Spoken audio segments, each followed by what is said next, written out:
suis Renaud de coursdegolf.net. Bienvenue dans cette troisième vidéo tournée en partenariat avec Golf Magazine. Je suis aujourd'hui aux îles Canaries, sur l'île de Tenerife précisément, sur le parcours d'Abama. Magnifique parcours, magnifique golf resort du Ritz-Carlton, vous pouvez voir l'hôtel là-bas, qui a été élu par Golf Digest, plus beau golf resort espagnol en 2019. Dans cette vidéo, je vais vous parler de coordination et de swing de golf. Mais juste avant, n'oubliez pas, vous devez vous abonner à ma newsletter si vous voulez recevoir mes vidéos des 4 fondamentaux dynamiques en cliquant sur le lien qui s'affiche en haut à droite, la petite information qui s'affiche en haut à droite de votre écran. Alors parlons de coordination. J'aimerais avant toute chose définir le mot coordination. Qu'est-ce que la coordination ? Eh bien, c'est la mise en œuvre de différents éléments, la mise en harmonie de différents éléments en vue d'en améliorer l'efficacité dans le but de l'accomplissement d'une tâche précise. Eh bien, cette définition colle tout particulièrement au swing de golf. Alors, comment parler de coordination dans le golf? Comme j'aime le citer, mon mentor Bill Owens m'a fait comprendre ça il y a des années et ça a changé profondément ma vision du geste de golf. Bill nous explique que nous devrions assez facilement pouvoir comparer la marche de tous les jours avec le swing de golf. Alors comment fonctionne la marche? De manière générale, on voit bien que le corps humain est coordonné. Et on ressent cette coordination très simplement en constatant que les pieds et les mains fonctionnent exactement ensemble. Marcher coordonné, eh bien ça fonctionne lorsque je suis relâché dans le corps. Si mes bras sont tendus, vous voyez qu'il n'y a plus de coordination. La deuxième condition, c'est d'avoir un moteur dans le swing. Et le moteur du swing, c'est le bas du corps. J'aime bien schématiser le bas du corps par un triangle qui part de l'orteil gauche, orteil droit qui arrive à une zone aux alentours de l'orteil, du nombril, pardon. Le bas du corps, c'est le moteur. Le bas du corps met en route et les bras réagissent. C'est le jeu d'action du bas du corps, réaction du haut du corps. Voici la première condition à avoir un swing coordonné. Si je prends mon club, je vais faire un effort de relâchement des épaules, des trapèzes, du buste en général, des poignets, des bras. Et c'est à cette condition que je vais naturellement coordonner les mains et les pieds. Et si je vais même un peu plus loin, je coordonne finalement la tête de club avec les pieds, puisque nous avons rajouté cet outil. Les extrémités sont les mains dans cette configuration-là, mais si je rajoute un instrument, c'est-à-dire mon club, eh bien je rajoute une extrémité, c'est-à-dire la tête, et ce que je veux maintenant, c'est coordonner les pieds et la tête de club. Et ça fonctionne de la même façon. Voilà la première condition. Bas du corps, moteur. Haut du corps, relâché. Et on se rend compte que là, je trouve la coordination assez facilement. Mais en réalité, il y a un deuxième élément fondamental à la coordination. Je reprends l'exemple de la marche. Je regarde devant, parce que nous marchons en regardant l'horizon pour être efficace.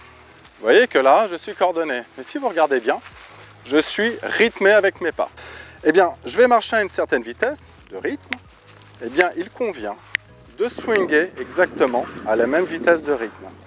Et à ce sujet-là, j'aimerais faire une petite parenthèse, une anecdote qui m'avait beaucoup marqué il y a quelques années. J'avais vu une interview de Greg Norman et il parlait de sa deuxième victoire au British Open en 1993.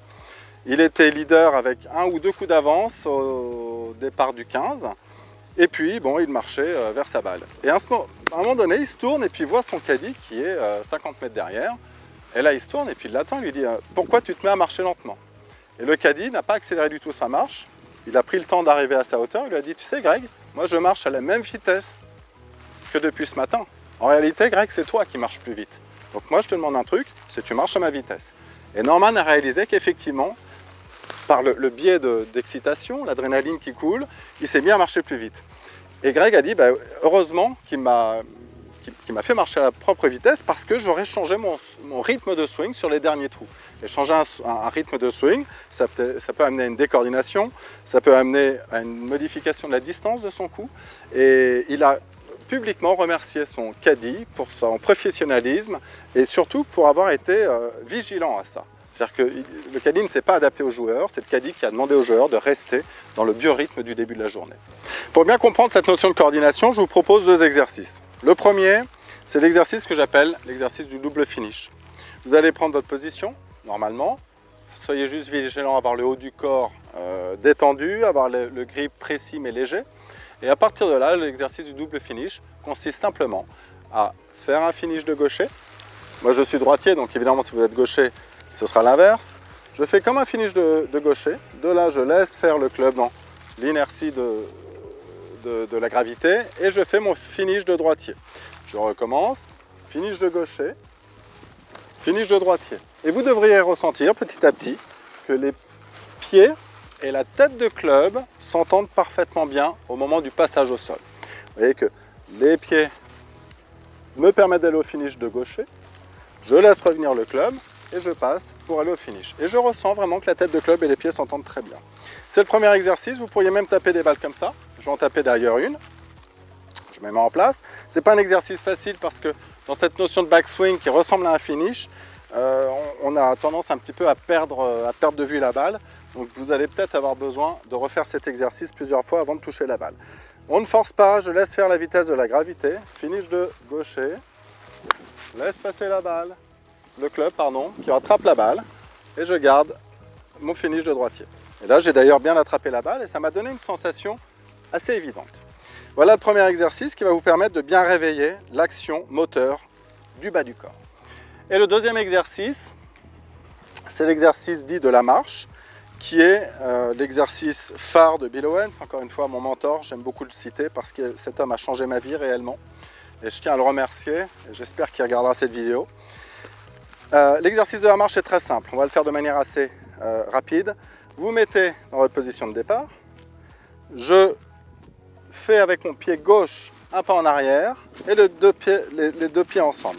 Alors évidemment, si vous êtes gaucher, c'est l'inverse, je ne reviens pas à chaque fois dessus. Je suis dans cette position, je suis donc à un pas de ma balle. Vous allez partir avec le pied droit club en même temps, pied gauche reçoit le poids du corps, pied droit reçoit le poids du corps au backswing, pied gauche reçoit le poids du corps au finish. Bref, j'ai simulé la marche, poids à droite, poids à gauche, poids à droite, poids à gauche. Voilà l'idée, hein. C'est de jouer au golf, jouer la balle dans le prolongement de votre marche. Et pendant le swing, pied droit, pied gauche, pied droit, pied gauche. À chaque fois, vous allez changer de... Le pied gauche reçoit le poids, pied droit reçoit le poids, y compris dans le swing. Je me mets en place et on y va. Pied droit, poids à gauche, poids à droite, poids à gauche. Et là, je peux accélérer beaucoup plus facilement. Je peux accélérer le club, ça ne veut pas dire accélérer le rythme. Vous comprendrez ça dans l'inertie. Bref, voici ce que je peux vous dire sur la coordination d'une manière générale. Ces choses-là sont des choses vraiment importantes. La technique naît de ces éléments parfaitement naturels, parfaitement humains, parfaitement fondamentaux. Et ce n'est pas l'inverse, ce n'est pas la technique qui vous amènera sur la coordination, c'est pile l'inverse. Travaillez la coordination et vous serez surpris de voir l'évolution de votre swing rapide. Je vous remercie de votre attention encore une fois et je vous dis à très vite dans une prochaine vidéo.